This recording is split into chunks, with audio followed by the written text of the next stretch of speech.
하나님 아버지 감사합니다. 오늘 이 새벽에도 우리를 깨우시고 기도할 수 있는 기도 제목을 들고 하나님의 살아계심을 이 자리에서 보고 느낄 수 있도록 모든 것을 허락하고 준비하여 주심을 감사드립니다. 하나님, 우리에게 기도 제목이 있다는 것은 기도 응답 또한 있다는 것입니다. 하나님, 지금의 이 힘겨움과 괴로움이 곧 하나님의 살아계심을 발견하게 되는 귀한 기도와 기도 제목과 기도의 자리가 될 수 있도록 붙잡아 주시옵소서. 모든 것 예수님의 이름으로 기도드립니다. 아멘. 네, 계속해서 출애굽기를 보고 있습니다. 저는 10가지 재앙을 이야기할 때 사실 10가지 재앙을 모두 이야기하기보다는 그 10가지 재앙의 주체, 그리고 그것이 왜 일어났으며 또 그 가운데 무슨 일이 있었는가를 조금 더 조명해 보려고 하고 있습니다. 우리 10가지 재앙은 너무 잘 알고 있습니다. 10가지 재앙이 필요했던 이유도 우리는 잘 알고 있습니다. 그러나 오늘은 조금 다른 시선으로 한번 보려고 하고 있습니다. 1차적으로 10가지 재앙이 필요했던 이유는, 첫 번째, 우리는 잘 알다시피 이스라엘 백성을 탈출시켜야 하기 때문에 이집트의 그 10가지 재앙을 통하여서 하나님이 살아계심, 그리고 완악한 바로의 마음을 움직이기 위함인 것을 우리는 잘 알고 있습니다. 그러나 그것은 1차적인 목적이고, 좀 더 깊이 들어간다면 하나님의 그 10가지 재앙이 이집트에 있는 애굽 백성들 뿐만 아니라 이스라엘 백성에게도 필요했음을 보여주고 있습니다. 요술사라고 하는 한 인물이 이 출애굽기에 등장합니다. 이 요술사들은 여러 사람입니다. 박수라고 예전 성경에는, 그리고 원어에는 남자 무당들과 그 다음에 요술사들, 이렇게 중복적으로 사용하고 있습니다. 그런데 이번에 번역이 되면서 요술사들만 나타나고 있는데, 이 요술사들은 모세와 아론이 바로 앞에 찾아갔을 때부터 바로 옆에 있었던 사람들입니다. 그들은 하나님을 흉내냈습니다. 10가지 재앙 중에 지팡이가 뱀으로 변하는 것을 따라했고요, 물이 피로 변하는 것도 따라했고, 개구리가 온 땅에 올라오는 것도 따라했습니다. 그런데 세 번째 재앙인 티끌이 이로 변하는 재앙을 따라하지 못했습니다. 그리고 하나님의 권능입니다, 우리는 따라할 수 없습니다 라는 고백했던 요술사들. 그리고 오늘 6번째 재앙의 악성 종기가 나타납니다. 그런데 오늘 본문에 보시면은 이 악성 종기가 어디서부터 시작되었냐 하면 바로 요술사들로부터 시작되었다고 11절 말씀에 나오고 있습니다. 요술사들이 악성 종기로 인하여서 모세와 아론 앞에 서지 못하였고, 온 애굽의 악성 종기가 바로 이 요술사부터 시작되었다고 나와 있습니다. 저는 이 장면을 볼 때마다 무슨 생각이 드냐 하면, 첫 번째로는 이 세상이 아무리 하나님의 흉내를 낸다 해도 이 세상의 심판이 바로 세상으로부터 있다라고 하는 것을 볼 수 있습니다. 두 번째로, 이 모든 과정을 지켜보고 있는 모세의 시선입니다. 분명히 모세는 하나님이 가라 해서 억지로 등 떠밀려서 바로 앞에 섰습니다. 처음에는 그 모세의 믿음이 그렇게 대단하지 않았을 것입니다. 그러나 재앙이 하나씩 거듭될수록 하나님이 진짜 신이구나라고 하는 것을 발견할 수밖에 없습니다.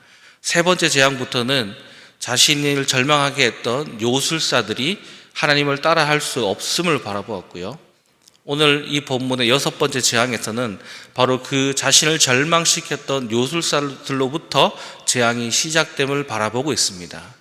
모세의 시선으로 보자면 나는 아무것도 아니고 정말 이 바로를 이길 수 없을 것처럼 보였지만, 하나님의 권능이 하나씩 이루어지고 있는 과정을 보게 되는 것입니다. 하나님은 이스라엘 백성들과 모세를 10가지 재앙을 통해 하나님 앞에 하나님을 믿을 수밖에 없도록 키워가고 있습니다. 그와 동시에 애굽은 점점 그 기력이 쇠약해져서 이스라엘 백성을 보낼 수밖에 없는 곳으로 가고 있는 것이죠. 한쪽은 멸망을 향해 가고 있고 한쪽은 믿음의 성장을 향해 가고 있습니다. 동일한 사건에 두 가지의 다른 길이 나타나고 있습니다. 우리도 신앙생활 하다 보면 세상이 마치 우리를 그 조롱하는 그 조롱이 마치 전부인 것처럼 보이고, 하나님이 살아계시는가? 때로는 하나님은 도대체 언제 나에게 응답하고 계시는가? 우리의 이 위기를 가지고 하나님 지금 당장, 지금 바로라고 외치고 있지만, 하나님은 10가지 재앙이라는 시간과 때를 준비하셔서 우리를 설득해 나가고 있는 그 과정 가운데 있습니다. 우리도 인생 가운데 많은 어려움과 괴로움이 있지만, 그래도 우리는 하나님을 붙잡고 갈 수 있는 것은 하나님이 우리에게 응답하신 기억이 있고 하나님이 우리를 키워가고 있음을 우리는 잘 알기에 지금 힘들지만 하나님의 응답을 기다리고 있고, 하나님은 또한 단순히 우리의 소원을 들어주기 위해서만 응답하는 것이 아니라 그 응답을 통하여 하나님의 살아계심을 우리에게 끊임없이 이야기하고 있습니다. 그러니 우리는 성화라는 과정에서 어제와 다르게 오늘 또 하나님 앞에 한 걸음 더 다가갈 수 있는 것이, 하나님이 오늘도 우리에게 응답하시고 우리를 키워가고 있다라고 하는 것입니다. 우리는 구원받으면 모든 것이 끝난다라고 생각하고, 우리의 죄가 모두 사했으니 이제 우리는 마음대로 살아야 되고, 또 하나님은 우리에게 언제나 큰 복을 주실 거라 생각하지만, 구원은 우리의 시작입니다. 하나님을 더욱더 알게 되고 하나님을 더욱더 만나게 되는 그 시작이 바로 구원이고, 구원받은 이후 우리는 성화의 과정에 있습니다. 성화는 어디를 향해 가고 있습니까? 영화라고 하는 마침표를 향해 가고 있습니다. 영화는 우리가 죽어서 이루어질 수 있는 것이 바로 영화인 것입니다. 그러니 우리가 구원받은 이후 우리가 천국 가는 그때까지 우리는 끊임없이 하나님을 향해 달려가고 있는 그 과정에 있는 것입니다. 그 과정에 우리는 하나님을 발견할 수밖에 없는 수많은 장치들이 하나님이 우리를 위해 준비해 두셨습니다. 하루하루 살아가고 있다는 것은 하루하루 하나님께 가까이 가는 그 발걸음, 그리고 그 많은 준비의 과정들이 있다라고 하는 것입니다. 모세와 이스라엘 백성들은 지금 고센 땅에서, 이집트에서, 애굽에서 무슨 일이 벌어지고 있는지 한 발자국 떨어져서 보고 있습니다. 그것을 지켜보고 있는 이스라엘 백성들은 애굽의 수많은 신들이 하나님 앞에서 아무것도 아니라는 것을 깨닫게 됩니다. 저기 멀리 앉아서 애굽에도 신이 있을 텐데 그 수많은 애굽의 신들이 왜 하나님 한 분을 막아서지 못하는가를 발견하게 됩니다. 그래서 무엇을 알게 될까요? 하나님이 진짜구나라고 하는 것을, 하나님은 살아계시고 나머지 애굽의 신들은 가짜구나라고 하는 것을 발견하게 되는 것입니다. 요술사들이 하나님의 흉내를 내었지만 그것이 얄팍한 속임수였고 그것이 하나님을 대신할 수 없다는 것을 보여주고 있고, 이스라엘 백성들이 그것을 바라볼 수밖에 없습니다. 우리도 세상을 살아가다 보면 마치 세상이 우리의 정답인 것 같은 것들이 많이 있습니다.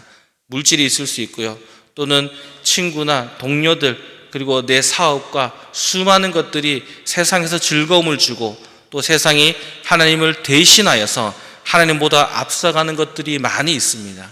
하지만 그것은 너무나 짧은 것이고 너무나 한정적인 것입니다. 결국은 그들로 하여금 세상이 망하게 될 것이고, 내 인생의 실패가 세상의 좋은 것들로 인해서 나의 실패가 시작될 것입니다. 하나님은 그것이 정답이 아니라고 이야기하고 있습니다. 그리고 오늘도 우리를 통하여 우리의 실패와 절망이 결코 실패와 절망이 아니라고 하는 것을, 우리의 괴로움은 하나님을 드러낼 수 있고 내 인생에서 하나님을 바라볼 수밖에 없는 것이라고 이야기하고 있습니다. 모세와 이스라엘뿐만 아니라 아브라함도 그러하였고 요셉과 야곱과 성경의 수많은 인물들이 그러했습니다. 특별히 오늘은 아브라함의 이야기를 잠깐 해드리자면, 아브라함의 믿음에 대해서 우리는 믿음의 조상이라고 말하고 있습니다.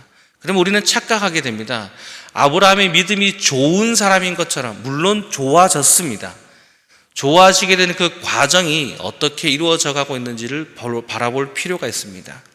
아브라함은 자신이 대단해서 믿음의 조상이 된 것이 아니라 하나님이 아브라함을 믿음의 조상이 되게끔 만들어 오신 과정을 우리는 잘 알고 있습니다. 그 한 가지 예로 우리가 잘 알고 있는 이삭의 출생입니다. 나이가 많이 들었습니다. 아브라함과 사라는 과연 우리가 아들을 낳을 수 있을 것인가? 하나님이 나타나서 하나님의 사자가 이야기했을 때 사라는 비웃었습니다. 그리고 아브라함은 이렇게 얘기했죠. 내가 나이가 많습니다. 그런데 어떻게 내가 열국의 아비가 될 수 있습니까? 하지만 그것을 믿지 못하여서 바로 사라의 종에로부터 이스마엘을 취했습니다. 하나님이 주시겠다 했지만 그것을 믿지 못하기 때문에, 그러니 하나님이 아브라함의 이름을 아브라함이라고 고쳐주기까지 했습니다. 이름을 통하여 다시 한번 약속한 것이죠. 나이가 많이 들어서 드디어 이삭이 생겼을 때, 여러분, 아들은 한 번에 나오지 않죠. 10달이라는 잉태의 시간이 필요합니다. 아브라함의 입장을 한번 생각해 보십시오.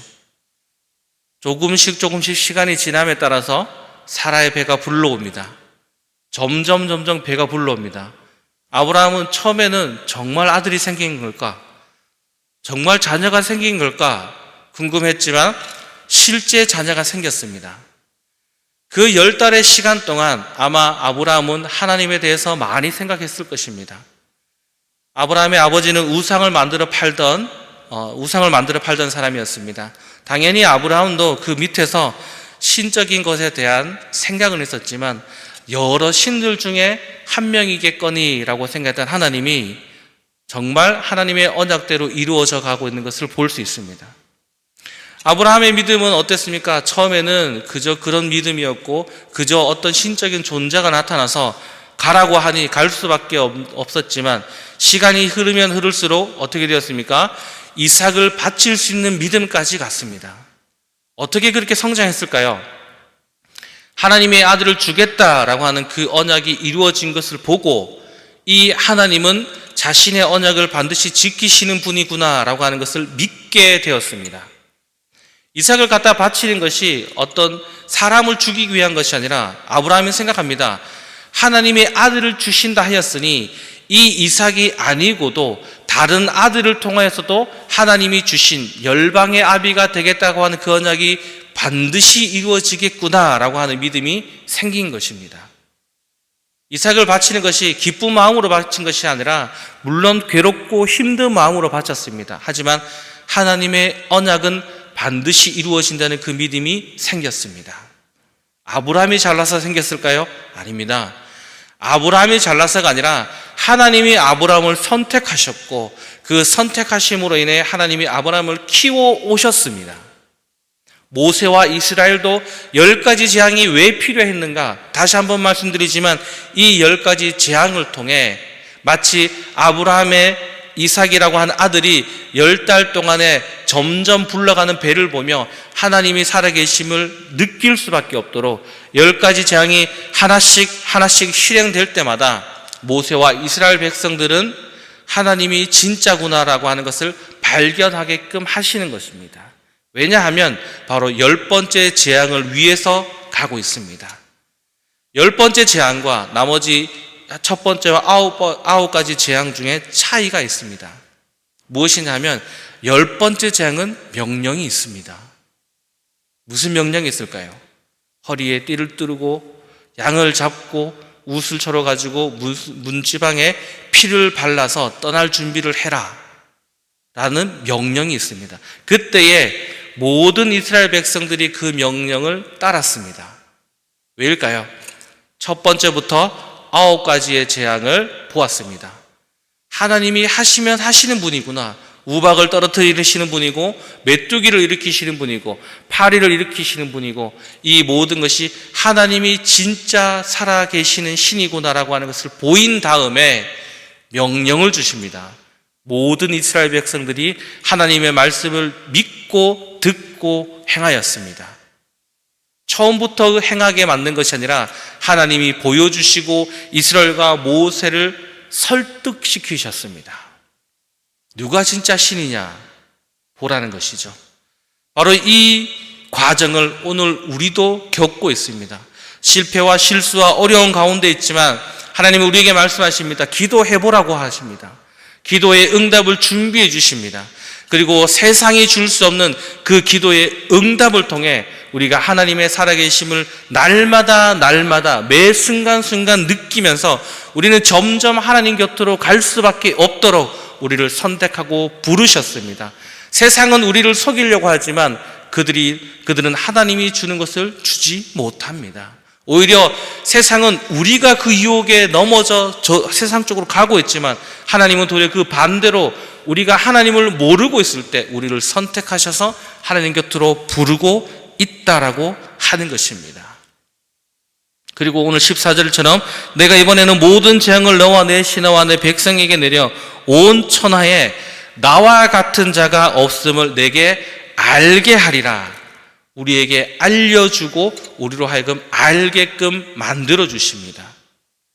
그래서 세상이 마치 요술사와 같이 바로를 속이고 우리를 속이는 것처럼 우리를 향해 오지만 우리는 알고 있습니다. 그것이 가짜라고 하는 것과 하나님이 진짜 살아계시다고 하는 것을 알게 만들어 주심으로 하나님 곁에 가고 붙을 수밖에 없도록 만들고 계십니다.